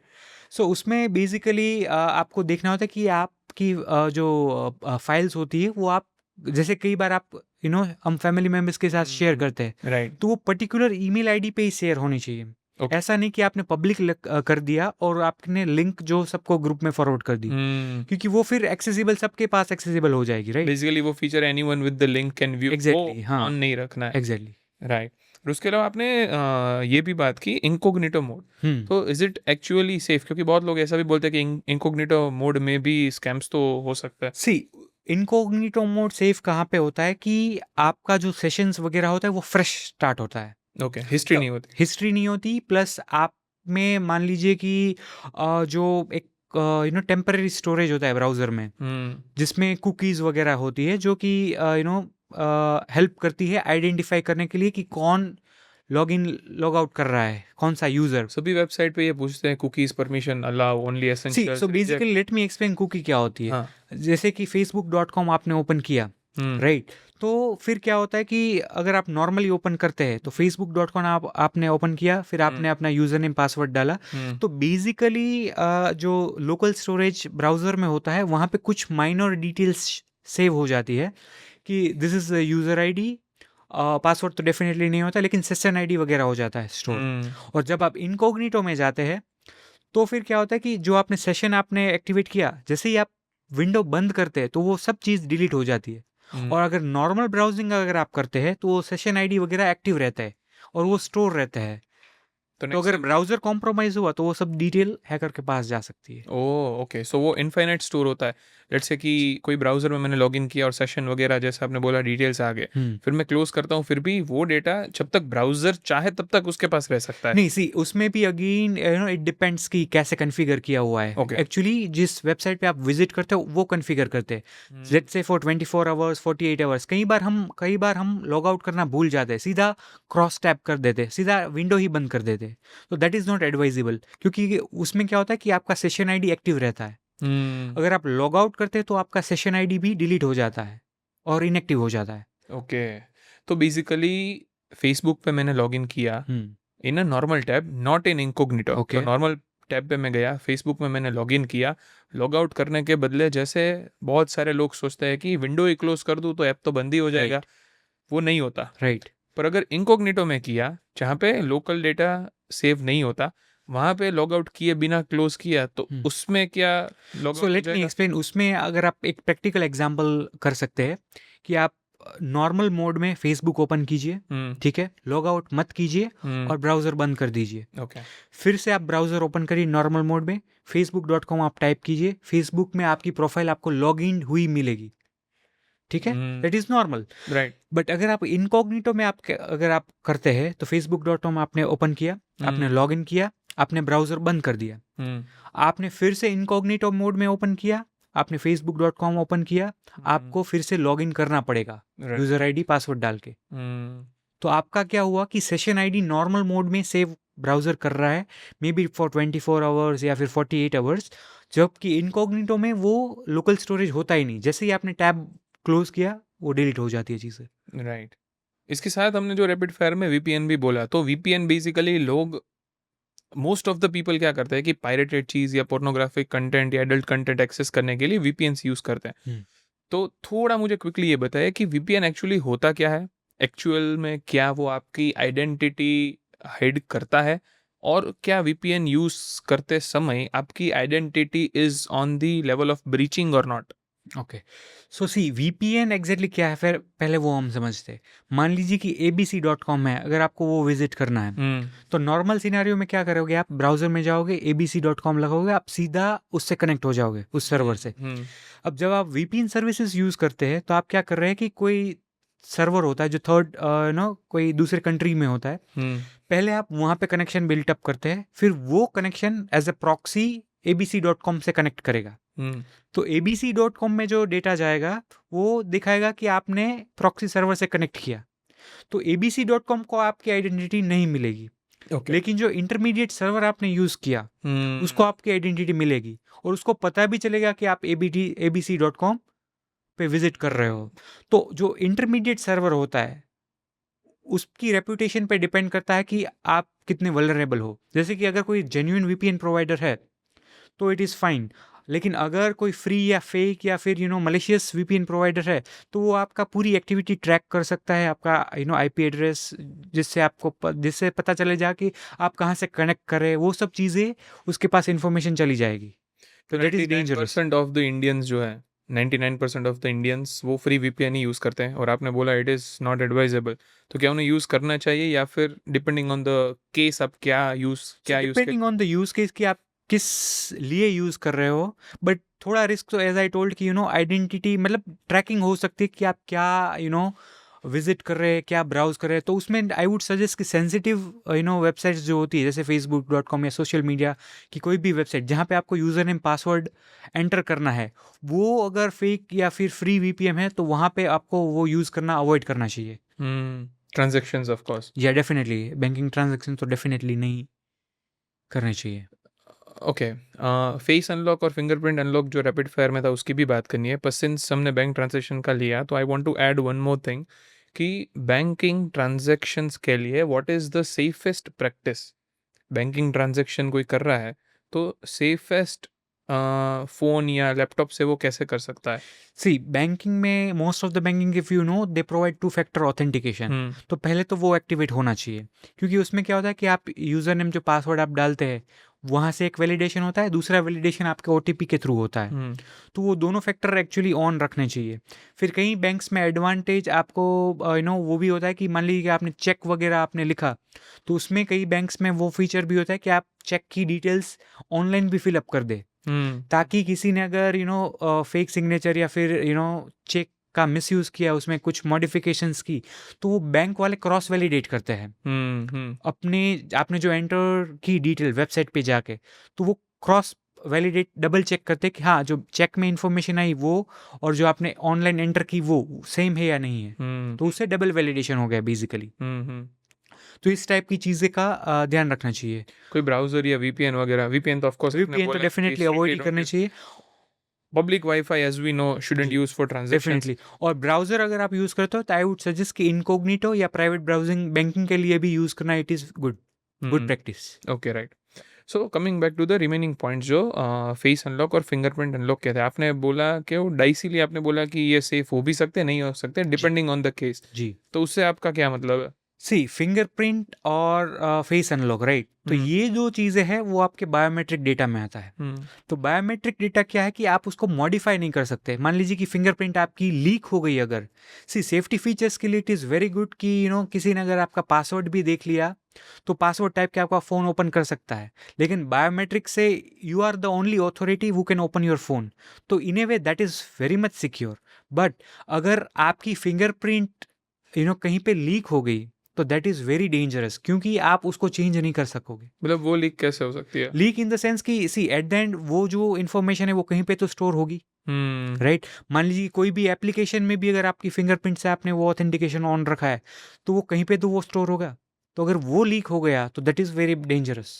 यूजुअली वो लोकल डिवाइसेस में स्टोर होता है, जैसे जी। एंड्रॉइड का आईफोन यूज़ करते हैं तो Right. वो आपके लोकल स्टोरेज में होता है, सर्वर्स में भी नहीं होता। नहीं जाता जनरल। जैसे मैं अपने एक फ़ोन में फेस अनलॉक डालता हूँ और दूसरे फ़ोन में सेम एप्पल आईडी से लॉगिन करता हूँ, तो दूसरा फ़ोन भी मैं अपने सेम मतलब वो उससे निकाल नहीं सकता, उसको अनलॉक नहीं कर सकता, क्योंकि मेरे फर्स्ट आईफोन में मेरा फेस के फीचर्स जो मैंने रिकॉर्ड किए हैं वो फिजिकली उसमें स्टोर्ड है। राइट, और लोकल डिवाइस। दो फ़ोन के बीच में वो एक्सचेंज नहीं होता, इवन इन एप्पल जहाँ पे इकोसिस्टम इतना बढ़िया है, राइट। फिर भी वो एक्सचेंज नहीं करते। तो in that sense I feel कि इज इट नॉट सेफर? या it definitely in that sense it is safer, but मान लीजिए कि कुछ एप्लीकेशंस है जहाँ पे आप फिंगरप्रिंट दे के वहाँ पे सिक्योरिटी प्रोवाइड कर रहे हो, मतलब आपको लग रहा है कि आप ज़्यादा सिक्योर हो, लेकिन आपको नहीं पता कि वो एप्लीकेशन आपका जो बायोमेट्रिक डेटा है उसको कैसे स्टोर कर रही है। तो उस केस में थोड़ा रिस्की हो जाता है। अगर मेरा biometric compromise for an example हो भी गया, फिंगरप्रिंट और फेस अनलॉक, तो हैकर्स इसको कैसे यूज करके तो बाईपास हो वो फिर ऑथेंटिकेशन के लिए कई बार सी एट द एंड ऑथेंटिकेशन कैसे होता है कि एक लोकल कॉपी होती है और एक जो बाहर से आप कॉपी आप देते हैं, उसका दोनों का अगर मैच हो रहा है तो that is A correct validation. तो हैकर क्या कर सकता है कि जो बाहर से एक्सटर्नल कॉपी जो आप दे रहे हैं वो उसी फॉर्म में मैच करवा सकते हैं कि ऑथेंटिकेशन बाईपास हो जाए। तो यू मीन कि बेसिकली ऐसा कोई टूल्स या कोई जी। फिंगरप्रिंट का मॉडल बना के जी, अभी एडवांस टूल्स ऐसे आ सकते हैं कि उस फीचर्स का पूरा रेप्लिकेट कर सकते हैं, जैसे रेप्लिका कि बना के, similar to that. Right? Okay, so moving towards the last part of this podcast, जो मैं हमारे एंथुजियास्टिक स्टूडेंट्स है या फिर कोई नर्डी लोग देख रहे हैं जो साइबर सिक्योरिटी सीखना चाहते हैं, उनके लिए ये पार्ट आपको पूछना चाहूँगा कि कोई भी अगर साइबर सिक्योरिटी के बिजनेस में या फिर ये जॉब में आएगा तो दो चीज़ों से आएगा। पहला होगा उसका इंटरेस्ट और दूसरा होगा अर्निंग। तो what does a cyber security expert average salary?